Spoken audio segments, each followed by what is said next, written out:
नमस्कार, आप देख रहे हैं न्यूज़ 18 का डिजिटल प्लेटफॉर्म और मैं हूं आपके साथ जागृति खंतवाल। और आज बात उस राजनीतिक संकट की जिसने पश्चिम बंगाल को और वहां की राजनीति में हलचल मचा दी है।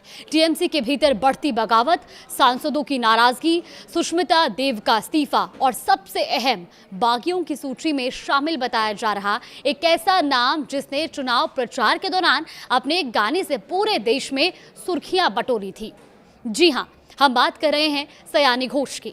सबसे पहले समझते हैं कि आखिर ये पूरा मामला क्या है। देखिए, पश्चिम बंगाल विधानसभा चुनाव में हार के बाद से तृणमूल कांग्रेस लगातार राजनीतिक झटकों का सामना कर रही है।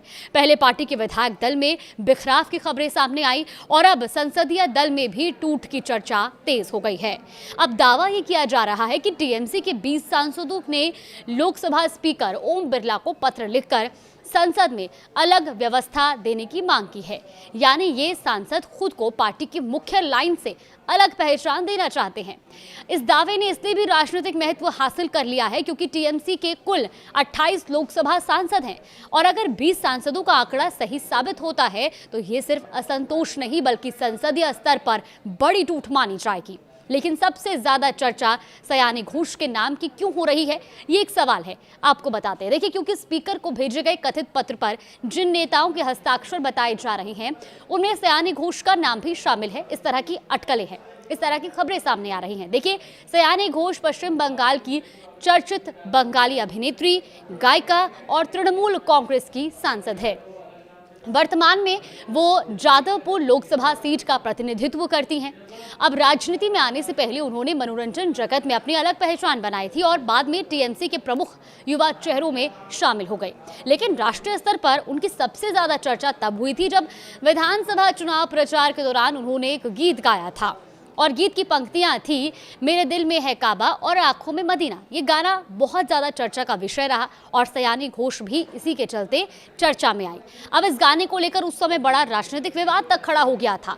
बीजेपी नेताओं ने इस गीत को मुद्दा बनाते हुए ममता बनर्जी पर मुस्लिम तुष्टीकरण के आरोप लगाए थे और गाने को लेकर लगातार राजनीतिक बयानबाजी हुई और सयानी घोष लंबे समय तक चर्चा के केंद्र में बनी रही। इसी वजह से अब उनका नाम कथित बागी सांसदों की सूची में सामने आना ममता बनर्जी और अभिषेक बनर्जी के लिए एक बड़े झटके के तौर पर देखा जा रहा है। और अब बात टीएमसी के लिए एक और बड़े झटके की। देखिए, बुधवार को ममता बनर्जी की करीबी माने जाने वाली राज्यसभा सांसद सुष्मिता देव ने अपने पद से इस्तीफा दे दिया। वहीं सुखेंदु शेखर के बाद वो दूसरी ऐसी राज्यसभा सांसद हैं जिन्होंने सदस्यता छोड़ दी है। हालांकि उनके इस्तीफे की वजह अभी तक सार्वजनिक नहीं हुई है, लेकिन इस्तीफे के तुरंत बाद जो घटनाक्रम सामने आया उसने राजनीतिक चर्चाओं को और तेज कर दिया। दरअसल इस्तीफे के बाद सीधे असम के मुख्यमंत्री से उनकी मुलाकात हुई है। जी हां, सुष्मिता देव के इस्तीफे के कुछ ही समय बाद उनके असम के मुख्यमंत्री हेमंत बिस्वा शर्मा से मुलाकात की तस्वीरें सामने आई और इन तस्वीरों ने बंगाल की राजनीति में नई अटकलों को जन्म दे दिया। राजनीतिक गलियारों में चर्चा शुरू हो गई कि क्या सुष्मिता देव किसी नए राजनीतिक फैसले की ओर बढ़ रही हैं। अब सूत्रों के हवाले से ये भी कहा जा रहा है कि अंदर खाने उनके बीजेपी में शामिल होने की संभावनाएं हैं और इसी को लेकर चर्चाएं भी चल रही हैं।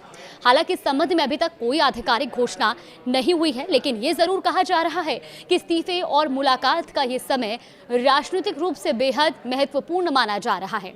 आखिर टीएमसी में इतना असंतोष क्यों दिखाई दे रहा है, ये सवाल शायद हर किसी के जहन में होगा। देखिए, विधानसभा चुनाव में हार के बाद पार्टी के भीतर नेतृत्व को लेकर सवाल उठने लगे हैं। पार्टी के कई नेता शीर्ष नेतृत्व से दूरी बनाते दिख रहे हैं। अब ऐसे में स्थानीय स्तर से लेकर राष्ट्रीय स्तर तक असंतोष की खबरें सामने आ रही हैं। एक महीने के भीतर कई नेताओं ने या तो पार्टी से दूरी बनाई है या फिर अपने पद छोड़ दिए हैं। राजनीतिक तौर पर यह स्थिति इसलिए भी गंभीर मानी जा रही है क्योंकि सत्ता से बाहर होने के बाद किसी भी पार्टी के लिए संगठन को एकजुट बनाए रखना सबसे बड़ी चुनौती होती है और फिलहाल टीएमसी इसी चुनौती का सामना करती दिखाई दे रही है।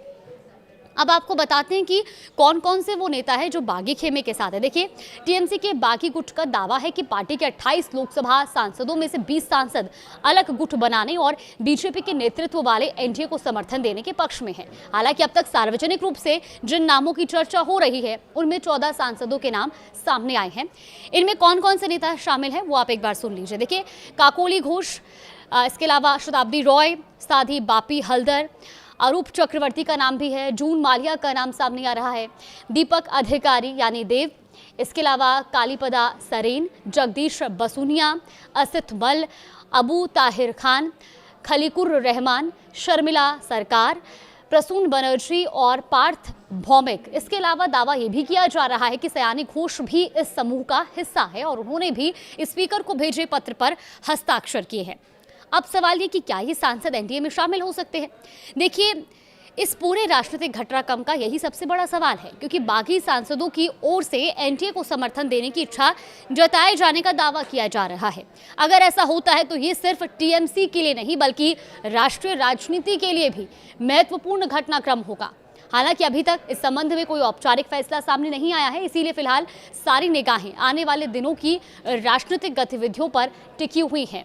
तो कुल मिलाकर एक तरफ जहां 20 सांसदों की बगावत का दावा किया गया है, वहीं दूसरी तरफ चर्चित सांसद सयानी घोष का नाम सामने आया है। तीसरी तरफ ममता बनर्जी की करीबी सुष्मिता देव का इस्तीफा और उसके तुरंत बाद असम के मुख्यमंत्री हेमंत बिस्वा शर्मा से उनकी मुलाकात। इन सभी घटनाओं ने ये संकेत जरूर दे दिया है कि पश्चिम बंगाल की राजनीति में इस समय बड़ा उथल पुथल चल रहा है। टीएमसी के सामने संगठन को संभालने की चुनौती है, जबकि राजनीतिक विरोधी इस स्थिति पर पैनी नजर बनाए हुए हैं।